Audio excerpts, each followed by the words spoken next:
Petit disclaimer, cette vidéo était censée sortir il y a assez longtemps, mais après avoir fait un export de test qui s'est assez bien passé, bah mon disque dur s'est corrompu. Donc bon, je la balance comme ça, mais c'est pour ça qu'elle est un peu bizarre la vidéo.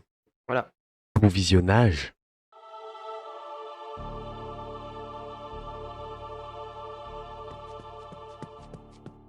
Comment se portent nos affaires? Nous avons vendu 3 millions de cartes graphiques, monsieur. Très bien.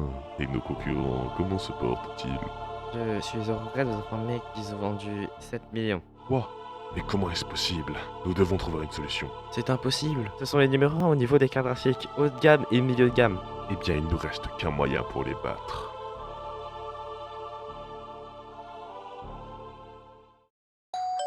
Ça doit être mon colis, ça.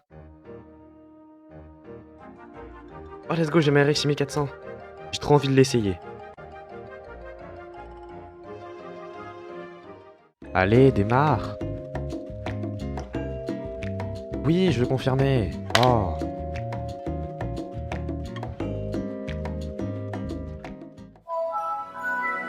Ouais, je préfère celui de Windows 11. La RX 6400, c'est la carte graphique la moins chère du marché. Cette carte est actuellement aux alentours de 140 €. Mais je lis sur internet qu'elle est... Claqué au sol. Et oui, cette carte est réputée pour être la carte graphique gaming la moins performante encore en vente, même si elle a des performances équivalentes à une GTX 1650 qui, elle aussi, est encore en vente. Le problème, c'est que la RX 6400 est sortie en début 2022, et la GTX 1650 est sortie en fin 2019. Et du côté de AMD, leur carte la moins performante en 2019, c'était la RX 5500 XT. Et même celle-là est bien plus performante que la 6400. Par exemple, sur Assassin's Creed Valhalla, on peut voir que la RX 6400 est 1,5 fois moins puissante que la 5500, ce qui confirme que la 5500 est bien plus puissante que la 6400. Ah, je crois que je reçois un appel. Ouais, salut mec, t'avais dit que t'avais besoin de moi pour une vidéo, je crois. Ah oui, mince, c'est vrai, j'arrive tout de suite.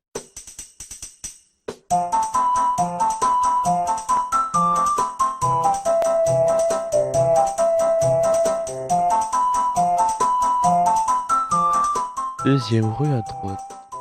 Je crois que c'est cette maison. Tiens, ça a l'air beaucoup plus grand à l'intérieur qu'à l'extérieur, hein. Ouais, je sais, on me le dit souvent.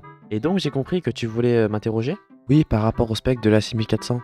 Ah oui, ok, alors déjà, il faut savoir que c'est une carte graphique qui ne possède que 4 Go de VRAM, ce qui est le strict minimum pour jouer en 1080p aujourd'hui.